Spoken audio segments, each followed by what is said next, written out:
Hello everyone, আসসালামু আলাইকুম। কেমন আছো সবাই? আই হোপ সবাই অনেক বেশি ভালো এবং সুস্থ আছো। আমরাও আলহামদুলিল্লাহ বেশ ভালো আছি। নতুন একটি দিনে, নতুন একটি সকালে, নতুন একটি ভ্লগে তোমাদের আবারও ওয়েলকাম জানিয়ে আজকের ভ্লগটি শুরু করছি। আশা করছি আজকের ভিডিওটাও রোজকার দিনের মতো অনেক ভালো লাগবে।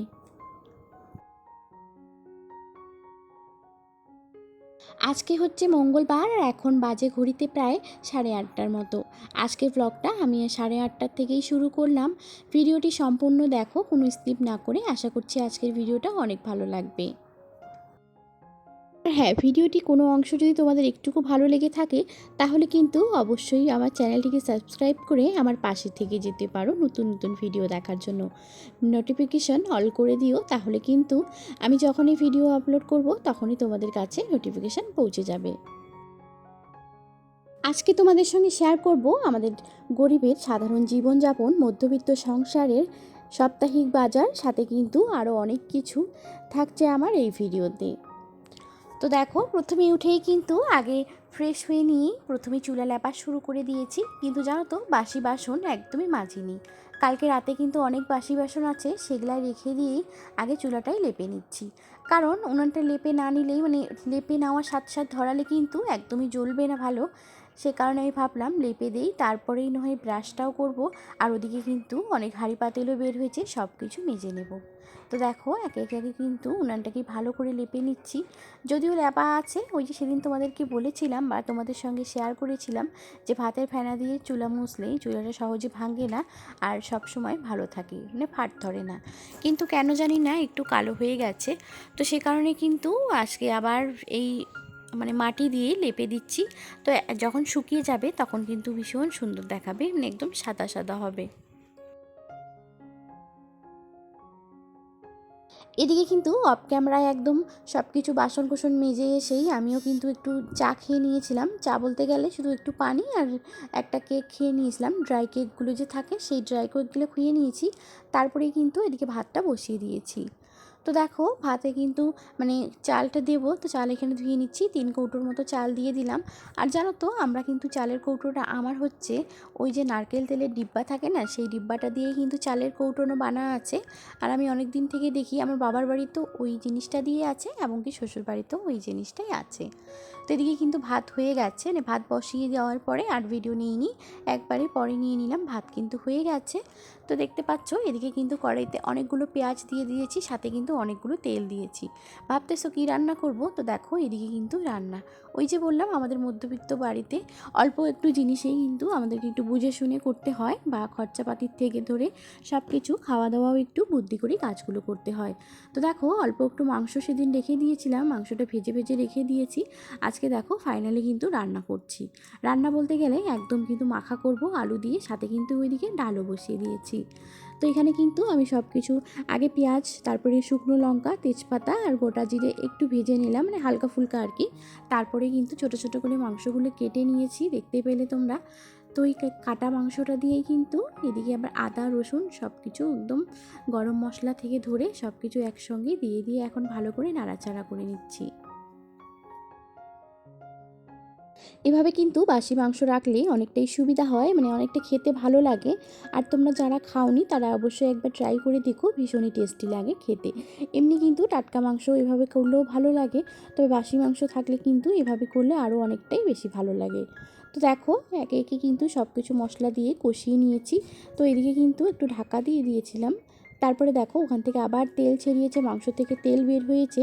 একটু ভালো করে আগে নাড়াচাড়া করব। তারপরে ওইদিকে কিন্তু আমি ছোট ছোট করে কিউব কিউব করে আলুগুলোকেও কেটে নিয়েছি। অনবরত কিছুক্ষণ নাড়ার পরে এখন দেখো একটু কাঁচা লঙ্কা অ্যাড করেছি অফ ক্যামেরায়। তারপরে দিয়ে দিলাম আলু, এখানে ছোট ছোট করে কিউব করে আলুগুলো কাটা আছে। আর ওদিকে কিন্তু হালকা ফুলকা জাল যাচ্ছে বলে ডালটাও একটু থকবক করে, হালকা হালকা ফুটছে আর কি। তো এদিকে দেখো, এখন সব কিছু দিয়ে একদম ঢাকা দিয়ে দিলাম। ঢাকা চাপা দিয়েই কিন্তু ওই দিকের উনানটা যেহেতু হালকা একটু জলে, আগুনটা যায় আর কি। তো তার জন্য কিন্তু আগে এদিকে ডালটাকে বসিয়ে দিলাম। এগুলো এখন লো আঁচে হোক, তারপরে এদিকে ডালটাকে আগে করে নিই। তো ডালটা আমার প্রায় অনেকটাই সেদ্ধ হয়ে গেছে। তারপরে কিন্তু একটা ঘুটনির সাহায্যে ডালটাকে আমি একটু ঘুটে নিয়েছি। তারপরে কিন্তু ফোড়নটা দেবো। আর এটা হচ্ছে কিন্তু মুগ ডাল, সাথে আছে একটু মানে আদা কুচি দিয়েছি, তারপরে কিন্তু একটু পেঁয়াজ দিয়েছি আর গোটা জিরে দিয়েছি, আর কিন্তু কিছু দিইনি। তারপরে সেদ্ধতে বসিয়ে দিয়েছি। দেখো সুন্দর মতো সেদ্ধ হয়ে গেছে। তারপরে ঘুটনির সাহায্যে একটু ঘুটনি করে নিয়ে নামিয়ে রেখেছি। তো আমি দেখো এখানে ফোড়নে দিয়ে দিচ্ছি। তোমরা যারা সম্বাদ বলো, তো এখন আমি সম্বাদ বলছি। তো সম্বাদে কিন্তু একটু শুকনো লঙ্কা, রসুন, তারপরে পাঁচফোড়ন, সাথে আছে তেজপাতা। এই 4টা জিনিস দিয়েই কিন্তু আজকে ডালটাকে আমি সম্বাদ দেব। তো এভাবেই অনেক ভালো লাগে খেতে। তোমরা কে এভাবে কী করো জানি না, তবে এভাবে যদি একবার করে দেখো অনেকটাই টেস্টি লাগে খেতে কিন্তু।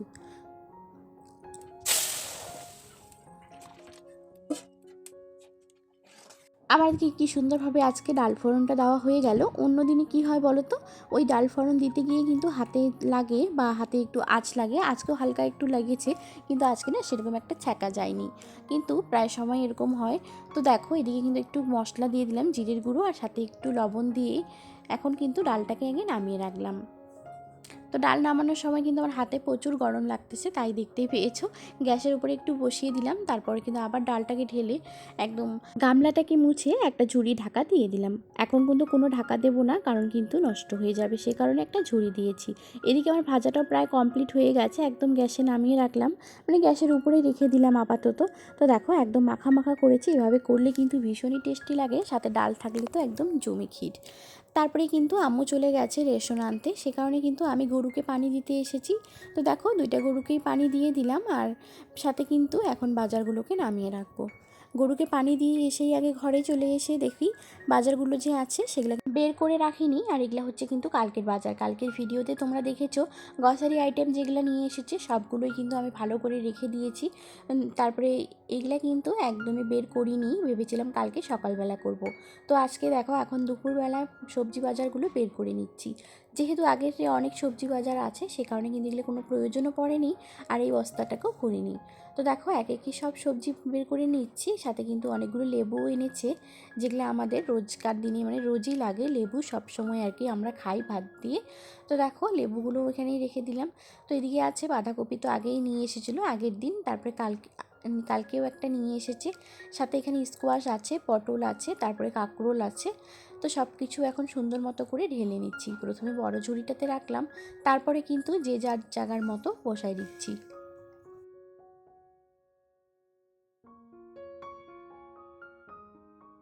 তো দেখো এক একে কিন্তু সব বাজার করা একদম বাজার ঘাট আমার বের করা হয়ে গেল। আর এদিকে দেখতে পাচ্ছ কি সুন্দরভাবে সব র্যাকের মধ্যে যে উঠিয়ে রাখছি। হ্যাঁ, এখানে কিন্তু পেঁয়াজ রসুনগুলো আর আপাতত রেখে দিলাম। আর শাশুড়ি মার ঘরেও কিন্তু অনেকগুলো পেঁয়াজ আছে, পেঁয়াজ রসুন এমনিতেও আছে, যেগুলো আমি অর্ধেকগুলো ঘরে রেখে দিই। তো এদিকে দেখো কতগুলো সবজি বাজার নিয়ে এসেছে, সবগুলো কিন্তু ভালো মতো করে রাখতে হবে। আর বেশি ঘেমঝেম করে রাখলে কিন্তু সবজিগুলো পচে যাবে বা নষ্ট হয়ে যাবে, সে কারণে কিন্তু সবগুলো আলাদা আলাদা করে রেখে দিলাম। এদিকে কিন্তু আজকের লঙ্কাগুলো অনেক ভালো ছিল, অনেক ফ্রেশ ছিল, সেই লঙ্কাগুলোও কিন্তু সুন্দর মতো করে আলাদাই রেখে দিলাম। তো আমাদের মধ্যবিত্ত সংসার যেহেতু, জিনিস নষ্ট করা বা অপচয় করা একদমই যাবে না। সব কিছু হিসাব মতো বা বুদ্ধিমতো করে খেতে হবে। যেগুলা জিনিস নষ্ট হয়ে যায় সেগুলো কিন্তু আমি আগেই খাওয়া দাওয়া করে মানে আগে রান্না করি, আর যেগুলো যে অনেক দিন যায় সেই সবজিগুলো কিন্তু রেখে দেওয়া হয়। তো এদিকে চলে আসলাম, এখন মশলাগুলো ডিব্বার মধ্যে খালি হয়ে গেছে, যেগুলো হাজব্যান্ড নিয়ে এসেছে গ্রসারি আইটেম আর কি, সেগুলো তো অর্ধেকগুলো ঘরে রেখে দিয়েছি, আর যেগুলো হালকা ফুলকা আমার দরকারে লাগবে এখন, তো সেই মশলাগুলোই আমি ঢেলে রাখতেছি। তো দেখো সব কিছু মশলা এত সুন্দর করে রেখে দিলাম, কত ভালো লাগতেছে তাই না বলো। কিন্তু এখন এডিট করছি কিন্তু ভীষণই খারাপ লাগছে। কারণ কী হয়েছে বলো তো, রাতে যখন আমরা খাওয়া দাওয়া শেষ করলাম তখনই কিন্তু আমার জায়ের ছেলে এসেছে মশলা নিয়ে যাওয়ার জন্য। মানে আমরা খেতে বসেছিলাম, ও ডাইনিং টেবিলে মশলার ডিব্বাটা রেখেই চলে গেছে, মানে এই মশলাদানিটা আর কি। আমার হাত লেগে সব কিছু একদম মাটিতে পড়ে গেছে, মানে পাকাটার মধ্যে পড়ে গেছে, না পারছি উঠাতে, না পারছি আর কিছু করতে। ভীষণই খারাপ লাগলো সেই দেখে, কিন্তু আজকেই ঢেলে রাখলাম, আজকেই কিন্তু অনেকগুলোই পড়ে গেছে। তো এদিকে কিন্তু দেখো ডাল নিয়ে এসেছে, ডালও কিন্তু সুন্দর করে রেখে দিলাম। আর তেলের যে দেখাচ্ছিলাম তেলের বোতলটা, ওখানে কিন্তু অর্ধেকটা তেল আছে, মানে অর্ধেকটার একটু কম আছে। তো আমি ভাবলাম এখন আর ঢালবো না, যখন এটা শেষ হয়ে যাবে তখনই ঢালবো। এদিকে কিন্তু নুনও শেষ হয়ে গেছে, নুনটাকে একটু ঢেলে নিলাম। তারপরে কিন্তু একটা সার্ফ নিয়ে এসেছে আমাদের প্রায়। তো আজকে কিন্তু একদম মানে হাফ কিলো একটা নিয়ে এসেছে, প্রায় কিন্তু 2 কিলোই নিয়ে আসে, যেমন আয় তেমন ব্যয় আর কি। তো যখন যেটা লাগবে তখন সেরকম হয় আর কি, যখন যেরকম পয়সা কড়ি থাকে তখন সেরকম বাজার হয়। তো দেখো এদিকে কিন্তু এখন ঢেলে রাখলাম, তারপরে একদম খাওয়া দাওয়া সব কিছু কমপ্লিট করে বাসনকুসন মেজে এদিকে কিন্তু মানে ঘরটাকে ঝাড় দিয়ে নিচ্ছি, তারপরে আবার গোসলে যেতে হবে। তার আগেও ঘরের অবস্থা যে বাবু কি করে দিয়েছে সেটাও দেখতে হবে, কারণ ওই যে ঘর থেকে বের হয়েছি আর কিন্তু একদমই ঘরতে যাইতে পারিনি। তো দেখো এদিকে ঘরে এসেই প্রথমেই কিন্তু দেখলাম যে বিছানা থেকে একদম কি করে দিয়েছে সবার কভার। তো এদিকে দেখতে পাচ্ছ তোমরা, আমি এদিকে বিছানাটা গোছাচ্ছি আর ও দেখো কীরকম দুষ্টু করছে আমার সঙ্গে। এদিকে ঘরের কাজগুলো করে নিই, আর আমার না স্নান করতে যাওয়ার আগেই যেগুলো কাজ আছে আর কি সব কাজ আমি করে রাখার পছন্দ করি, কারণ স্নান করে এসে একদমই কাজ করতে ইচ্ছে করে না। বিশেষ করে এই বিছানা করা, ঘর ঝাড়ু দেওয়া কিন্তু একদমই ভালো লাগে না। তাই কিন্তু আগে বিছানাটাই চেঞ্জ করছি, মানে ঠিক করছি আর কি। তো আজকে বিছানা চেঞ্জ করছি বের হয়ে গেল, কারণ ওই যে চাদরটাকে না একটু উল্টিয়ে নিচ্ছি, যেই পাশে ছিল ঠিক পাশে ও পাশে না দিয়ে একটু উল্টা দিকেই চাদরটাকে আজকে উল্টিয়ে নিচ্ছি, কারণ একটু কেমন জানি লাগতেছে কালারটা। এমনিতে চাদরটা কিন্তু ধোয়ায়, তবে কিন্তু কালারটা একটু কেমন লাগছে, তাই ভাবলাম আজকে এভাবে একটু রেখে দেই। কারণ আমি অনেক আপুদের ভিডিওতে দেখি তারা কিন্তু একটা চাদরে অনেক কয়দিন নিয়ে যায়, তো এভাবে কিন্তু উল্টিয়ে পাল্টিয়ে বিছায়। তো দেখতে পাচ্ছ এখন কিন্তু বালিশগুলো সব কিছু সুন্দর করে রেখে দিচ্ছি, আর একটু পরে এসে দেখবো আবার সেই বিছানা গন্ডগোল অবস্থা, মানে একদমই এলোমেলো অবস্থা।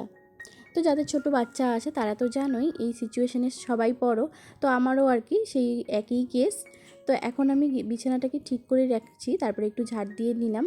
বিছানা টান টান করে থাকলে কিন্তু ভীষণই ভালো লাগে, তবে একটা বিছানার চাদর আমাকে অর্ডার দিতে হবে, এই কালারটা না কেমন একটা লাগতেছে। তো এদিকে কিন্তু স্নান করতে যাব, হঠাৎই বৃষ্টি শুরু হয়ে গেল, আমার হাতেই দেখতে পাইলে টাওয়াল নিয়ে নিয়েছি স্নান করে যাওয়ার জন্য। এদিকে কিন্তু বৃষ্টিও শুরু হয়ে গেছে। তারপর ওভাবে বৃষ্টিতে ভিজে কিন্তু স্নান টান করে ঘরে এসে একদম মানে বাবুকে নিয়ে একটু শুয়েছিলাম। বিকেলবেলা চলে গেলাম একটু বাইরে, বাইরে গিয়েই কিন্তু আগে চিকেন নিয়ে আসলাম। তো দেখো আমি কিন্তু চিকেন নিয়ে এসে ভাতটা বসিয়ে দিয়েছি, এদিকে মশলাগুলো কুটে নিচ্ছি, তখনই হাজবেন্ড চলে এসেছে। এই যে এগুলো প্যাডিস নিয়ে এসেছে, তো দেখো বাবু আর আমি কিন্তু প্যাডিস খাওয়া শুরু করে দিয়েছি।